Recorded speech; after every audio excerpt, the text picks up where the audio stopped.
جو میں ہر مجلس میں کچھ نہ کچھ آپ کو دیتے رہتا ہوں.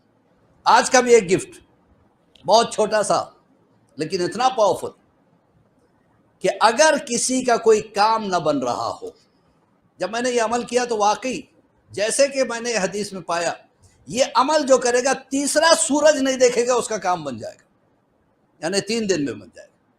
پہلے 7 مرتبہ صلوات پڑھیں، آخر میں 7 مرتبہ صلوات پڑھیں، بیچ میں 1000 مرتبہ بسم اللہ الرحمن الرحیم. اپنے آپ کو اور بچوں کو دوزخ میں جلنے سے بچاؤ. دوزخ سے بچانے کا ایک ہی ذریعہ ہے، وہ ہے فرش عزا امام حسین علیہ السلام.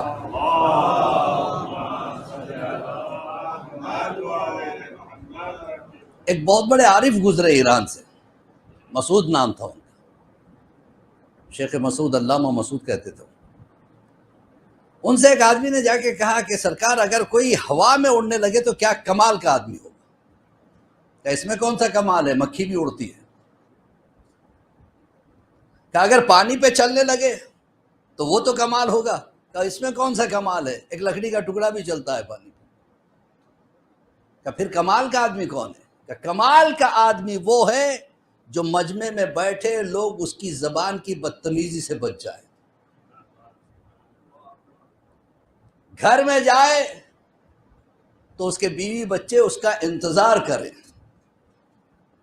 اسی لیے کہا جاتا ہے کبھی بھی سفر پہ جانا یا باہر جانا، اگر چھوٹے بچے ہوں کچھ نہ کچھ گفٹ لے کے جانا، اور یہ گفٹ آپ کو پے کریں گے. جب آپ بوڑھے ہو جائیں گے نا، آپ کو مانگنے کی ضرورت نہیں پڑے گی مجھے اس چیز کی ضرورت ہے، اس چیز کی ضرورت ہے. بچوں کو مذہبی بناؤ. بچوں کو مذہبی بنانا ہو تو خود مذہبی بنو. جتنے آپ مذہبی ہوں گے، دیکھیں کیا فرق ہے ایک جانور میں اور ایک انسان میں. جو جانور ہے ڈیٹرمائنڈ بایولوجی لے کے آتا ہے. اب ایک گائے ہے، اس کی یہ بایولوجی ہے کہ اتنے وزن کی ہو جائے گی، اتنی بڑی ہوگی، اس کے بعد گائے کی گائے رہے گی، پھر مر جائے گی. ایک گھوڑا ہے تو اس کی اپنی ایک بایولوجی ہے، وہ ترقی نہیں کرے گا. ایسا کبھی نہیں ہو سکتا کہ گھوڑا ہاتھی بن جائے یا بکری گھوڑا بن جائے محنت کر کے، نہیں. کیوں؟ ان کی پری ڈیٹرمائنڈ بایولوجی اللہ نے بنائی ہوئی ہے. لیکن انسان کے لیے جب انسان کا بچہ پیدا ہوتا ہے، جانور پیدا ہوتا ہے تو سب کو پتا ہے یہ کیا کرنے والا ہے، یہ بڑا ہوگا، گائے ہے تو یہ دودھ دے گی. لیکن بچے کے لیے کوئی نہیں کہہ سکتا یہ بچہ بڑا ہو کے بادشاہ بنے گا، پولیٹیشین بنے گا، عالم دین بنے گا، ڈاکٹر بنے گا، انجینئر بنے گا. کوئی نہیں کہہ سکتا. کیوں؟ کہ اللہ نے اس کو راز میں رکھا ہے. وہ راز کیا ہے؟ بچہ ایک پوٹینشیل لے کے پیدا ہوتا ہے، اور سارے بچے پورے کائنات کے اللہ نے ایک جیسے بنائے. وہ طاقت سارے میں ایک جیسی ہے، چاہے وہ آرمسٹرنگ ہو یا کوئی بھی جس نے جہاز بنائی وہ ہو، جس نے نیوکلیئرز بنائے وہ ہو. سب کی پوٹینشیلٹی ایک ہوتی ہے. ایسا نہیں ہے کہ کسی کی زیادہ کسی کی کم ہوتی ہے. یہ ڈگ آؤٹ کر کے پیرنٹس کا کام ہے نکالنا کہ اس بچے میں کون سی پوٹینشیلٹی ہے. پھر پوٹینشیلٹی کے الگ الگ درجے ہوتے ہیں.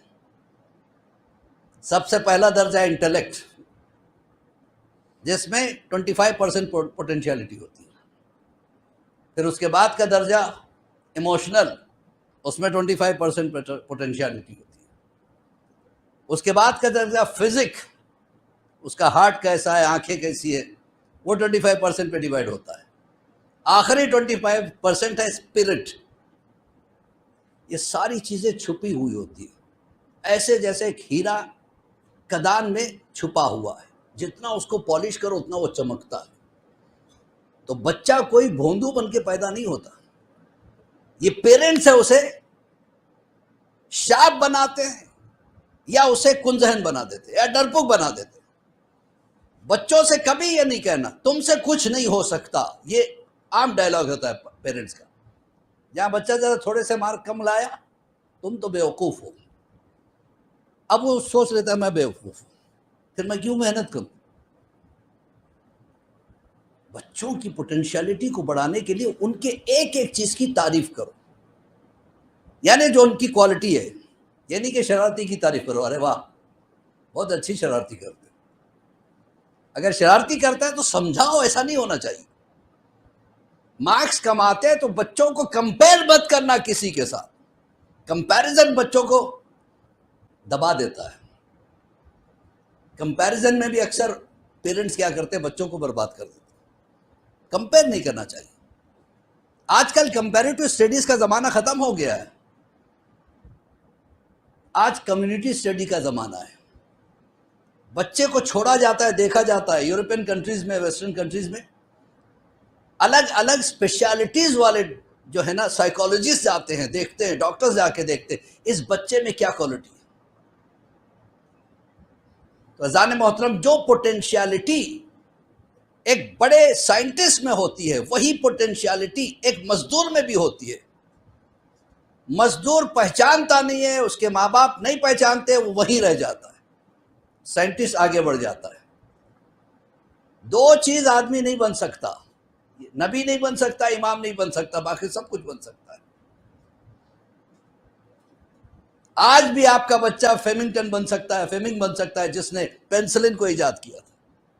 آج آپ کا بچہ ایک ایئر کرافٹ بنانے والے جیسا بن سکتا ہے، اس کی بھی وہی نہیں، بلکہ اور ایک پیارا جملہ کہوں، ہر گھر میں ایک خمینی پیدا ہو سکتا ہے، ہر گھر میں ایک خوئی پیدا ہو سکتا ہے، ہر گھر میں ایک سیستانی پیدا ہو سکتا ہے۔ آپ پوٹینشیلٹی تو جانیں، اس کے مذہبی جذبات کو ابھاریں، پھر دیکھیں وہ کتنا مذہبی بنتا ہے۔ عزیزان محترم، یہ مسلسل میں کہتا چلا، اور کل کی مجلس میں نے کہا تھا، اگر ہمارے بچے بگڑتے ہیں 70% کنٹریبیوشن ماں باپ کا ہے، باقی 20% یا 25% باہر سے وہ امپریس ہو کے غلطیاں کرتا ہے۔ تو بچوں کو اپنا ٹارگٹ بنائیے۔ اگر کمیونٹی کو طاقتور بنانا ہے، مجلسیں اس لیے نہیں ہوتی کہ صرف ہائے حسین یا علی کہہ کے چلے جائیں، یا علی کہیں تو علی والے جیسے تھے ویسے بناؤ اپنے بچوں کو، یا حسین کہتے ہو تو یا حسین کہنے والے کیسے تھے ویسے بناؤ اپنے بچوں کو، ورنہ میڈیا برباد کر دے گا۔ میں وہ چیز کو محسوس کرتا ہوں، اسی لیے میں زور لگاتا ہوں۔ اس سے بڑھ کے ہم کیا کر سکتے ہیں؟ میڈیا نے بچوں کو اس طرح سے، آج وہ کارٹون جو چلتے ہیں کتنے خطرناک ہوتے ہیں، بچے کو احساس تک نہیں ہوتا، گھنٹوں اس میں لگا دیتا ہے۔ اس میں سے تھوڑا سا بھی ٹائم اگر وہ قرآن کی طرف لگاتا، قرآن کی آیتوں پہ غور کرتا، کون سی آیت کب آئی، کیوں آئی، کس لیے آئی، ترجمہ کیا ہے۔ اب بچے کو سمجھانے کے لیے پہلے آپ کو بھی پڑھنا پڑے گا، تو کیا کیا؟ ارے چھوڑو یار، بچوں کو پڑھانے کے لیے مجھے پڑھنا پڑے گا، ٹائم کہاں ہے؟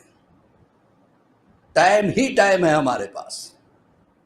صبح کے اگر 11 بجے اٹھتے ہو تو 5 بجے اٹھ کے دیکھو کتنا ٹائم آپ کے پاس ہے۔ رات کو اگر 1 بجے سوتے ہو تو 10 بجے سو کے دیکھو کتنا ٹائم ہے آپ کے پاس۔ عزیزان محترم، ہم اپنے ہاتھوں سے اپنی زندگی خراب کرتے ہیں۔ اپنی زندگیوں کو سنوارو، اس سے پہلے کہ امام کا ظہور، امام کے ظہور کے لیے گراؤنڈ ہمیں بنانا ہے۔ امام نے کیا کہا؟ ایسے بن جاؤ کہ میں نکل کے آ جاؤں تمہارے پاس۔ یہ ہمارے گناہ ہیں جو پردہ بنے ہوئے ہمارے اور امام کے درمیان میں۔ پروردگار ہمیں امام کے چاہنے والوں میں شمار فرمائے اور امام کے ظہور میں تعجیل عطا فرمائے۔ پریشانیاں تو سب کی ہوتی ہے، اور ہر پریشانی کے لیے ائمہ طاہرین نے بہترین گفٹ دیے ہیں، جو میں ہر مجلس میں کچھ نہ کچھ آپ کو دیتے رہتا ہوں۔ آج کا بھی ایک گفٹ، بہت چھوٹا سا لیکن اتنا پاورفل، کہ اگر کسی کا کوئی کام نہ بن رہا ہو، مثلا اچانک بہت زیادہ پیسوں کی ضرورت پڑ گئی، اس لیے نہیں کہ آپ کو فلیٹ خریدنا ہے، نئے موبائل خریدنا ہے، نئی گاڑی خریدنا ہے، جان پہ آ کے بن گئی، مجبوری ہے، آپ کے پاس پیسہ نہیں ہے۔ میرے ساتھ ایسا ہوا ہے، جب میں نے یہ عمل کیا تو واقعی جیسے کہ میں نے حدیث میں پایا، یہ عمل جو کرے گا تیسرا سورج نہیں دیکھے گا اس کا کام بن جائے گا، یعنی 3 دن میں بن جائے گا۔ اگر نہیں بنتا ہے تو اس میں اللہ کی مصلحت، جب تک کام نہ بنے وہ اس عمل کو کیجیے، زیادہ کٹھن عمل نہیں ہے۔ پہلے 7 مرتبہ صلوات پڑھے، آخر میں 7 مرتبہ صلوات پڑھے، بیچ میں 1000 مرتبہ اللہ الصمد، مشکل ہے؟ 10 منٹ میں عمل ختم ہو جاتا ہے۔ بچوں نے ایگزام دیا ہو، رزلٹ کے لیے کریں، جاب چلی گئی ہے جاب کے لیے کریں، صحت خراب ہو گئی ہے اس کے لیے کریں، اور جب تک آپ کا کام نہ بنتا ہو کرتے جائیے۔ ہو سکتا ہے وہ 3 دن میں ہو جائے، 7 دن میں ہو جائے، 10 دن میں، موسٹلی 3 دن میں ہو جاتا ہے۔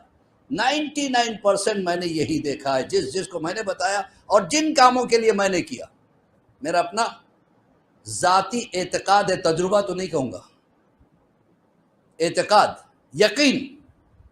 رضان محترم، انسان میں ایک چھپی ہوئی طاقت ہے، ایک مقناطیسی طاقت ہے، وہ چاہے تو ایک بڑے سے چٹان کو اپنی جگہ سے ہٹا سکتا ہے بغیر اس کو ٹچ کیے۔ اللہ نے دی ہے اس کے اندر طاقت، وہ ہے یقین کی طاقت۔ پورے یقین کے ساتھ میں یہ کام کر سکتا ہوں یا میرا یہ کام ہوگا تو ہوگا ضرور۔